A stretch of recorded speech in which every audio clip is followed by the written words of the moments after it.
Coach, you start off Free State. We did a great job on the defensive backboards tonight. +8 on the boards. Thought Desi and Jimmy Whitt were just awesome defensive rebound in the basketball.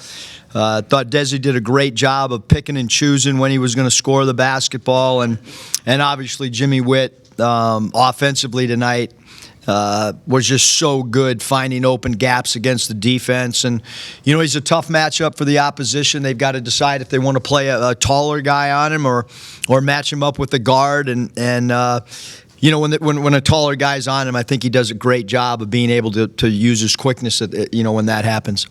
Question, Bob?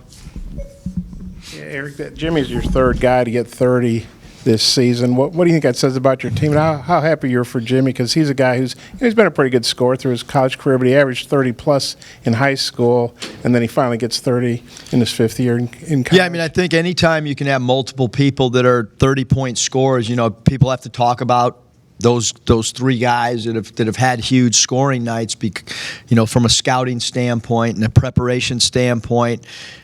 Jimmy is a very difficult matchup because he does not take any bad shots. He shoots a lot of shots around the rim or 12 feet and in. What was the other part of the question? You know, he'd averaged 33 in high school, and he'd been a good scorer in college. I mean, my guess is his career average was around 13 or something. But for him to get 30 in college in his fifth year, how cool is that? I mean, I think it's awesome that, you know, I mean, he trusted when he came here. He put his senior year and, you know, to come back here, and certainly, you know, we would not, you know, want to put him in he left a great situation, right? I mean, he was playing a lot of minutes at SMU with a really good coach, a really good program. And so, you know, I'm really glad for him that this has worked out where he has such a prominent role. And the amazing thing is I didn't call one play for him tonight, not one play. And he just figured out how to find open gaps, and he catches it and releases it over people, and really efficient player, one of the most efficient players and unique players that I've ever coached. Reggie Chaney, perfect from the field and free throw line tonight, 14 points. Talk about awesome. You know, his bounce back. Awesome. You know, obviously last game we went with Scylla for stretches based on matchups, and Scylla's more of a 3-4 type guy, and we played him at the center.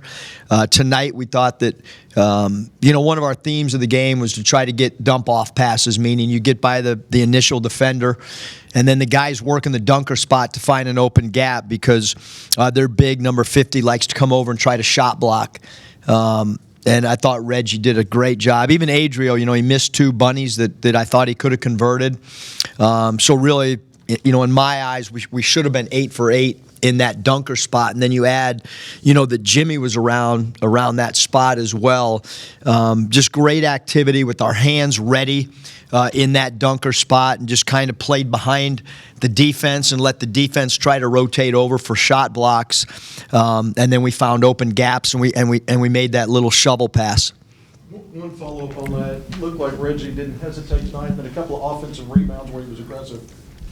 Has he turned a corner this week in terms of just kind of locking in? Yeah, I mean, he's been great the whole year. I mean, he shoots all the time. He's in the gym in off hours. He gets extra reps in the weight room. I mean, his attitude's been awesome.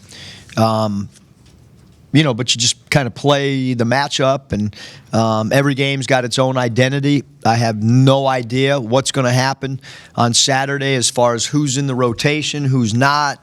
I got to watch tape and see which matchups we think might be favorable on who that guy is off the bench for us, so to speak. But certainly tonight, Reggie was awesome. Really proud of how he finished around the rim, and I thought he played with great intensity on the backboards as well. You go 17 assists for Mason the last 2 games. Just thoughts on him as a distributor. Did you think he was maybe a little bit too passive at times tonight? Yeah, I don't know how many people can read lips, but there was one point where I told him that I wanted him to shoot the ball and not pass up, you know, open jump shots. Sometimes he does that. He's got to be shot ready. You but to think that you can, play a guy at the power forward spot and he's out running middle pick and roll, and we all know he's a great scorer, but you got to really credit him with his ability to find open men and be a willing passer, even though he's one of our premier scorers. So certainly really proud of how he did not force the issue. His shots were not falling for him tonight. But I thought Scotty, he did a really good job of feeding people, and he did that last game as well. And from a passing standpoint, tonight we had 206 passes total in the game. We were right around 115 in the first half, and obviously our goal is to move the ball with 200 passes. So I thought our ball movement was really good this evening as well. Eric, I think they held Isaiah and Mason about 25 points under their combined average. So how big, given that, how big was Jimmy going off like he did? How big was that? Yeah, I think whether it's Arkansas putting together a game plan or one of our opponents, anytime you try to take something away, you give up something. In the first half, quite frankly, our defensive game plan was to not let number 0, Saban Lee, hurt us. And I don't think he scored a basket in the first half. So we overhelped, and we allowed what's his name to go off in that first half. Yeah, thank you. And then in the second half, we went and played normal defense, and then Saban Lee went off. So tonight they did a great job of crowding Mason and crowding Isaiah, and that allowed Reggie to get some looks around the rim, and it allowed, it certainly allowed Jimmy as well. Like they were switching when we ran, double screens or double pin downs for Mason or for Isaiah. And when you overextend on your show or switch out, the slip guy was there, and that's what happened tonight, which is why Reggie and Jimmy had such good games.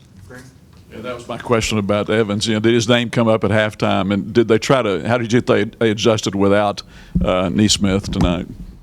Yeah, I mean, Coach Stackhouse is, he's in a tough spot, when you have an injury. He's a really good coach, though, and I think his minor league background of being in the G League, when you have a fluctuating roster, he's just going to keep tinkering. He started somebody tonight that hadn't, played much at all, because he wanted to bring 0 Saban Lee off the bench because that's kind of what Lee's role has been. And Coach Stack is just, I'm sure, I didn't ask him, but I'm sure he's just going to keep trying to tinker and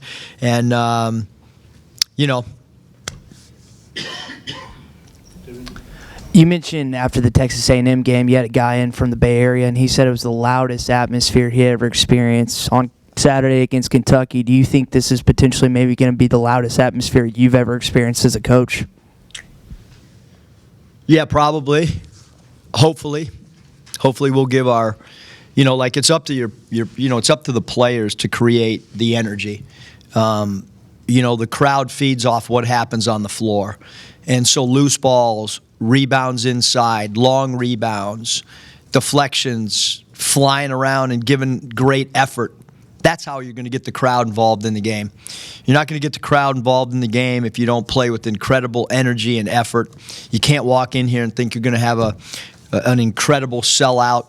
It's up to us to create the energy, and then hopefully, between the crowd and us, something good happens. But look, Kentucky's an awesome team. Coach Cal's incredible coach. They got dribble drive offense where they space the floor. They got 3 guards that are phenomenal. They got great length at the rim.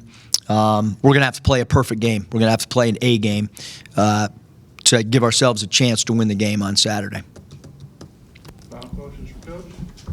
Good? All right, thanks, Coach. Yeah, thanks, everybody. Get those deadlines in, man.